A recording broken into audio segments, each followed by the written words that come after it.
Shalom Elohim, haleluya, puji nama Tuhan. Semangat pagi Bapak Ibu Saudara yang dikasihi Tuhan kita Yesus Kristus. Jumpa lagi bersama saya Pendeta Samuel Mabuntu dalam renungan pagi ke 2638 hari. Renungan pagi ini mengudara. Puji Tuhan. Bapak Ibu Saudara yang dikasihi Tuhan, sebelum kita membaca, mendengarkan dan merenungkan firman Tuhan hari ini, mari kita berdoa, minta pimpinan Roh Kudus. Kita berdoa. Bapa di surga, berbicaralah kepada kami semua. Pakai firman Tuhan ini untuk menegur kami, menasihati kami, meneguhkan iman percaya kami, dan memberkati kami semua. Di dalam nama Tuhan Yesus yang adalah firman Allah yang hidup, kami berdoa. Amin. Haleluya. Bapak Ibu Saudara yang dikasihi Tuhan, bersama dengan saya kita akan belajar Alkitab dari kitab Kejadian sampai kitab Wahyu. Mari buka Alkitab kita. 1 Korintus pasal 13 ayat 5. Demikian firman Tuhan. Ia tidak melakukan yang tidak sopan dan tidak mencari keuntungan diri sendiri. Ia tidak pemarah dan tidak menyimpan kesalahan orang lain. Amin, haleluya. Bapak Ibu Saudara yang dikasihi Tuhan, beberapa hari ini kita akan bicara tentang kasih. Haleluya. Sekali lagi saya ingatkan, kasih di sini bicara tentang kasih agape. Apa itu kasih agape? Kasih Allah kepada kita manusia yang tidak bersyarat, yang tidak terbatas dan rela berkorban. Itulah kasih agape atau kasih Kristus kepada kita umat manusia. Haleluya. Bapak Ibu Saudara, kemarin saya katakan ayat 4 sampai ayat 7 dalam 1 Korintus 13 ini adalah buah-buah kasih. Amin. Saudara, seorang yang ada Yesus dalam dirinya, sudah pasti dia akan menghasilkan buah-buah kasih ini. Amin. Pasti dia akan memiliki kasih agape dalam kehidupannya. Saudara yang dikasihi Tuhan, kemarin kita sudah belajar kasih itu sabar, kasih itu murah hati, kasih itu tidak cemburu, tidak iri hati, kasih itu tidak memegahkan diri, kasih itu tidak sombong.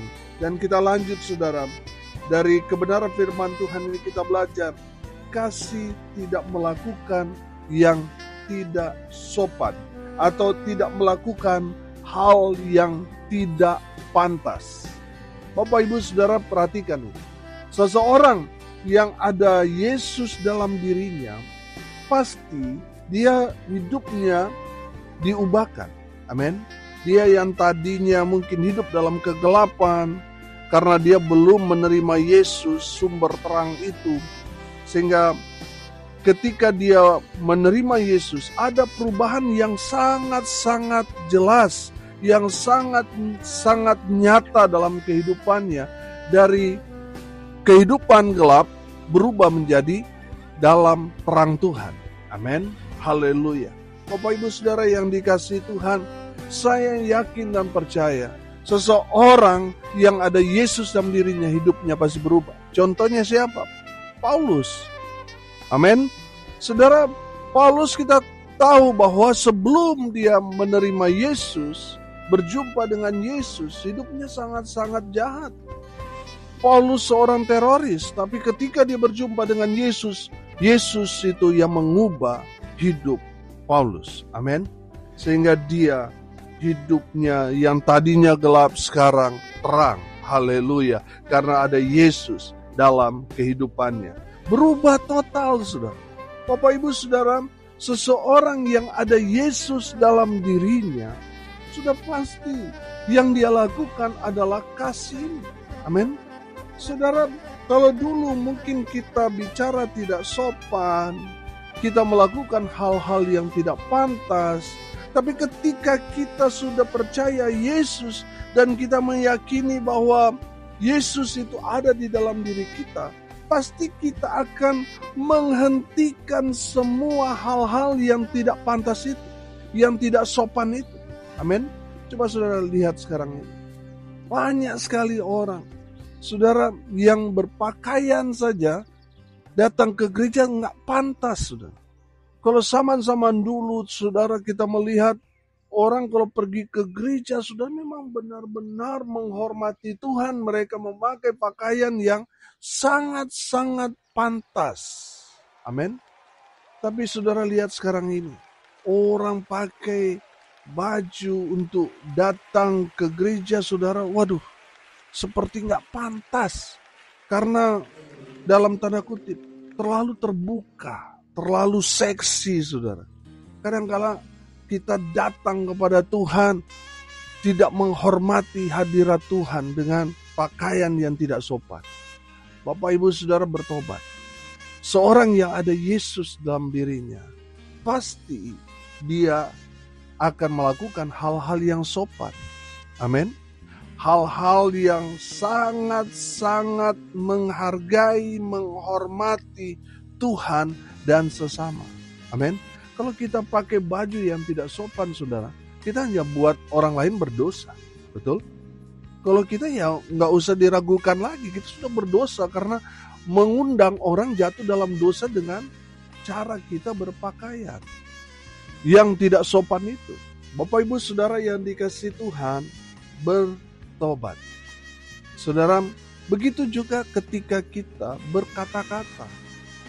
Kadangkala saudara, kalau dalam pertemuan dengan kerabat, dengan teman, dalam reuni, saudara ketemu teman-teman lama atau teman-teman di kompleks tempat tinggal kita, coba saudara perhatikan. Apakah kata-kata yang keluar dari mulut kita kata-kata yang sopan atau tidak sopan? Kalau mau jujur saudara, banyak yang tidak sopannya. Karena kalau sudah ketemu dengan teman lama, yang keluar dari mulut kita kata-kata makian, betul? Tapi mulai dari sekarang, saudara yang sudah tahu firman Tuhan ini, saudara yang memiliki kasih agape itu dalam diri saudara, jangan lagi melakukan hal-hal yang tidak sopan, yang tidak pantas. Orang-orang yang melakukan itu, orang-orang yang masih hidup dalam kegelapan. Jadi saudara bisa mendeteksi orang ini sudah benar-benar bertobat, sudah ada Yesus dalam dirinya. Melalui apa saudara? Melalui buah-buah kasih ini, saudara dapat mendeteksi seseorang sudah hidup di dalam Tuhan atau belum. Saudara yang dikasihi Tuhan, yang pertama kita belajar hari ini, kasih tidak melakukan yang tidak sopan atau tidak melakukan hal-hal yang tidak pantas. Yang kedua, kasih tidak mencari keuntungan diri sendiri. Artinya tidak egois. Bapak Ibu Saudara, seringkali kita menimbang-nimbang. Ketika kita mau melakukan sesuatu, kita seringkali menimbang-nimbang. Untungnya buat saya apa? Kalau tidak ada untung buat saya, ngapain? Ngapain saya melayani? Kalau itu tidak menguntungkan saya. Saudara, terjadi juga dalam pelayanan. Orang mulai timbang-timbang mencari keuntungan. Bapak Ibu Saudara dengar ini baik-baik. Seorang yang ada kasih agape dalam dirinya, sudah pasti dia rela berkorban. Amin. Saudara, dia tidak mementingkan dirinya sendiri. Dia lebih mementingkan keuntungan orang lain daripada dirinya sendiri. Itu yang membedakan kita yang sudah percaya Yesus dan yang belum percaya Tuhan Yesus. Itu yang menjadi perbedaannya. Bapak Ibu Saudara yang dikasihi Tuhan, hari ini kita belajar. Kalau kita masih egois, masih mau mencari keuntungan diri sendiri, itu menandakan kita masih hidup dalam kegelapan. Tidak ada Yesus dalam diri kita. Karena kita masih egois. Bapak Ibu Saudara lihat kasih Kristus yang luar biasa buat kita. Kasih agape itu dibuktikan pada kematian Yesus di atas kayu salib itu. Yesus mati buat siapa? Bukan untuk dirinya sendiri, tetapi untuk semua orang di muka bumi ini. Amin. Yesus mati buat kita semua. Dia merelakan dirinya. untuk kita. Supaya kita yang percaya kepada Yesus, kita diselamatkan. Amin. Saudara, Tuhan Yesus tidak mementingkan dirinya sendiri. Kalau dia egois, ngapain dia mati buat Samuel, buat saudara dan saya?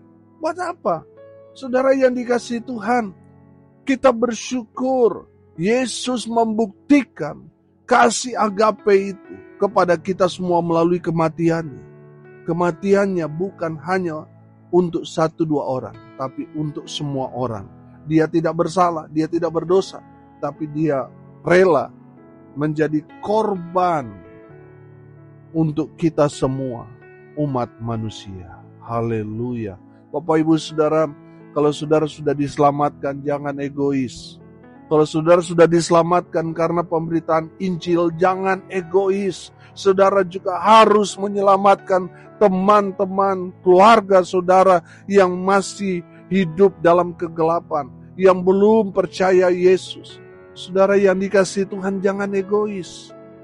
Saudara sudah mendengar keselamatan melalui pemberitaan Injil, tapi saudara pendam sendiri. Saudara tidak mau bagikan keselamatan itu kepada orang-orang yang ada di sekitar saudara. Bapak Ibu Saudara, orang yang egois, dia hanya pendam sendiri. Dia hanya terima sendiri. Yang dalam pikirannya dia, saya nggak peduli dengan kalian, yang penting saya selamat. Itu orang egois.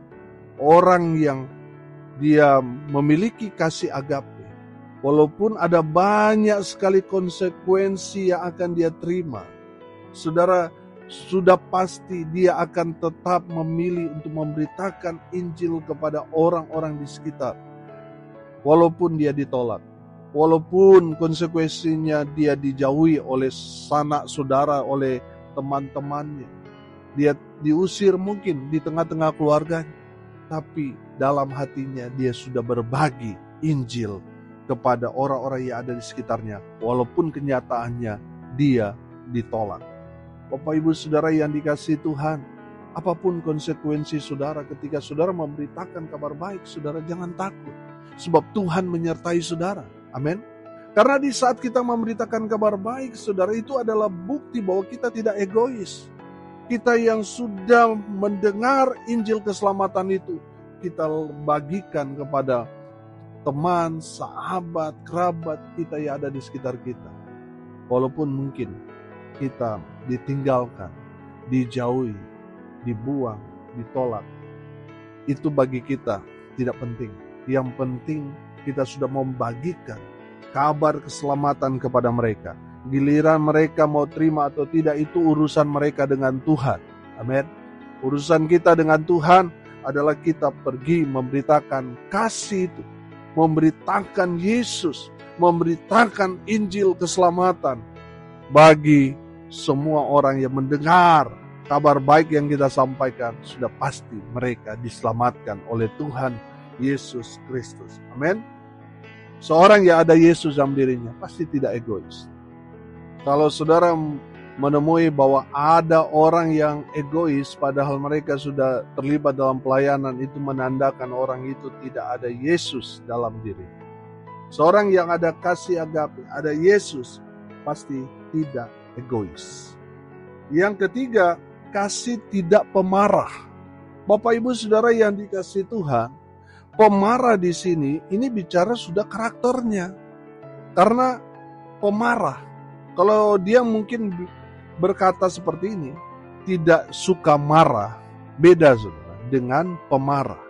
Karena apa saudara? Ini melekat, pemarah. Ini berarti sudah menjadi karakter orang itu.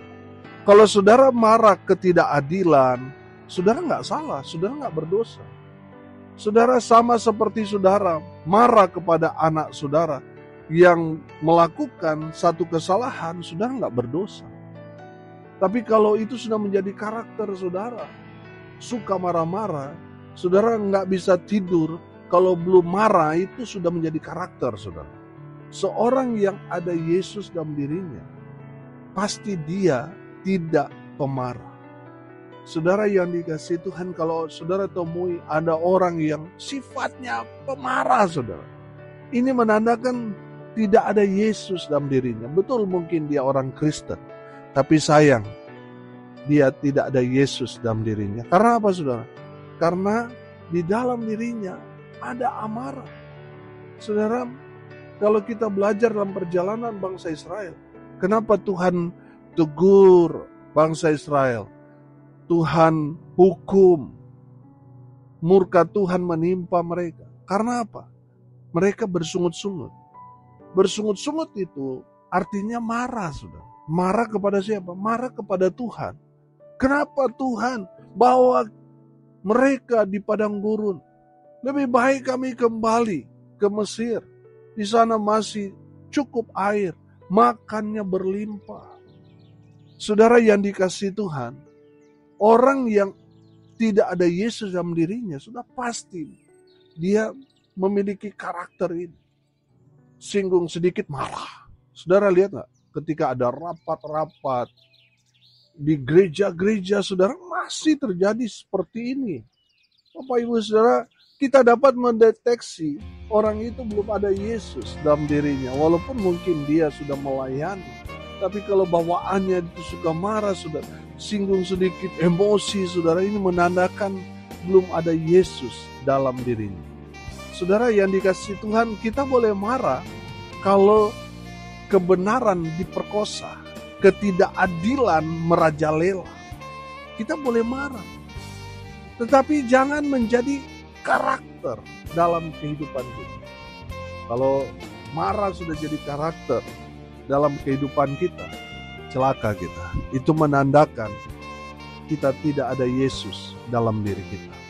Bapak Ibu Saudara yang dikasihi Tuhan, seorang yang ada Yesus dalam dirinya, seperti buah kasih yang pertama, pasti sabar. Amin. Pasti sabar. Menghadapi apapun dalam kehidupannya, dia sabar.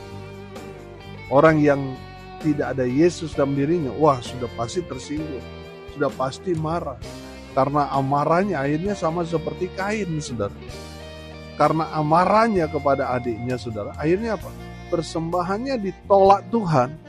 Jadi kalau saudara dalam pelayanan saudara masalah suami istri, lalu saudara melayani, mungkin memang pelayanan itu dapat berjalan dengan lancar, selesai itu acara itu, tapi Tuhan tidak terima ibadah itu.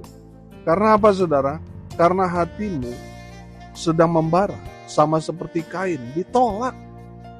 Bapak Ibu Saudara, Tuhan Yesus mengajarkan kepada kita kan dalam Injil Matius, kalau kita sedang ada masalah dalam hatimu, ada ganjalan.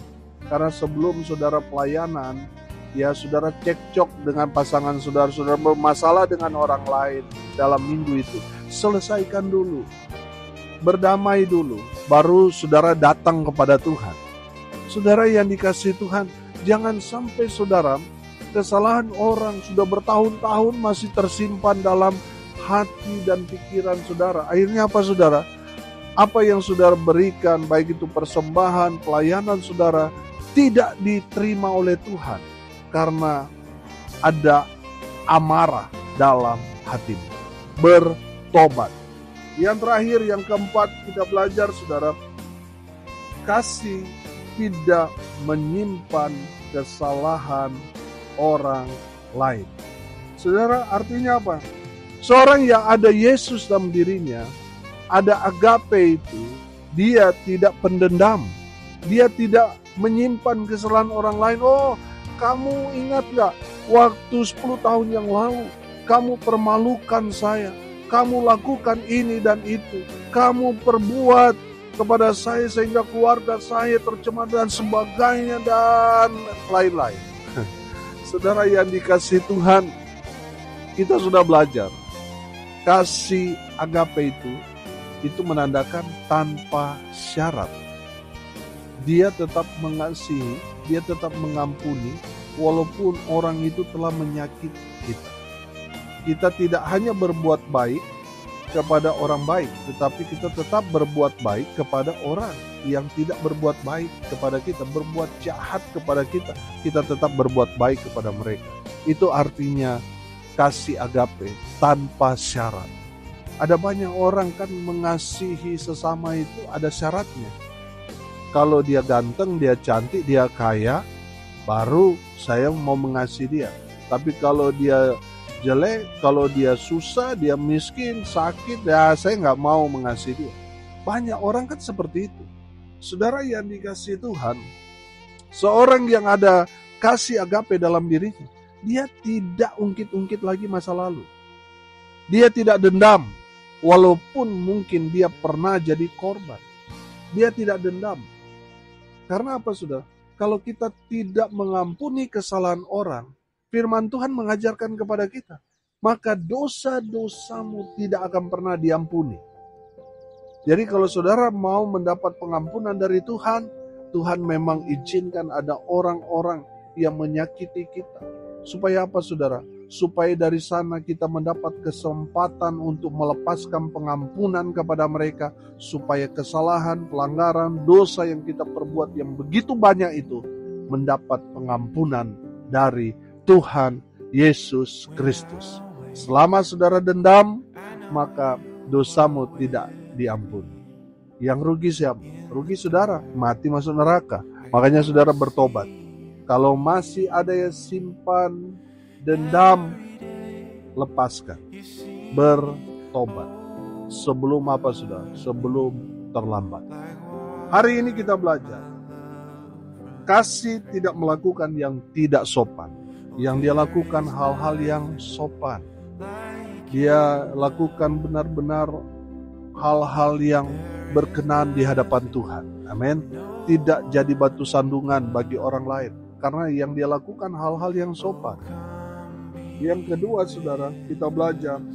Seorang yang ada agape, ada kasih Yesus dalam diri, dia tidak egois. Yang ketiga, tidak pemarah. Yang keempat, tidak ada dendam dalam dirinya. Amin. Mari kita berdoa. Terima kasih Bapa di surga atas kebenaran firman yang sangat memberkati kami. Berkati semua pendengar dimanapun mereka berada. Tuhan memberkati hidup mereka. Rumah tangga mereka diberkati. Usaha, pekerjaan, pelayanan mereka dibuat beruntung, berhasil dalam segala hal. Mereka yang sakit Tuhan sembuhkan. Mereka yang lemah Tuhan kuatkan. Hibur mereka yang berduka cita. Dan hamba berdoa, biarlah berkat surga turun memenuhi semua pendengar dimanapun mereka berada. Semua mereka diberkati oleh Tuhan Yesus Kristus. Bapak Ibu Saudara, arahkanlah hatimu kepada Tuhan dan terimalah berkat dari Tuhan Yesus. Tuhan memberkati engkau dan melindungi engkau. Tuhan menyinari engkau dengan wajah-Nya dan memberi engkau kasih karunia. Tuhan menghadapkan wajah-Nya kepadamu dan memberi engkau damai sejahtera. Di dalam nama Tuhan Yesus, sumber segala berkat. Bapak Ibu Saudara yang percaya, diberkati Tuhan, katakan amin. Puji Tuhan. Bapak Ibu Saudara yang dikasihi Tuhan, kalau saudara merasa diberkati melalui renungan pagi ini, bagikan juga kepada saudara-saudara yang lain, supaya mereka juga diberkati, karena untuk itulah kita dipanggil, untuk jadi berkat. Salam kasih dari Bali. Saya Pendeta Samuel Mabuntu. Sampai jumpa besok pagi. Tuhan Yesus memberkati kita semua. Haleluya.